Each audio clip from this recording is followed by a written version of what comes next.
voy a ver qué están haciendo en la clase de Isabel, en el nivel A2.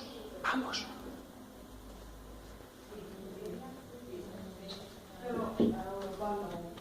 Siempre todo.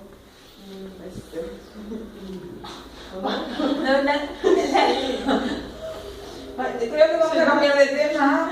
Sí. Venga, seguimos. Estábamos con los jóvenes europeos se cuidan tanto como los asiáticos. Y los jóvenes asiáticos tienen menos problemas que los europeos. ¿Eso es posible? ¿Eso es verdad? Menos problemas.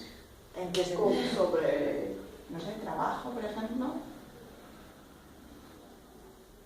Normalmente.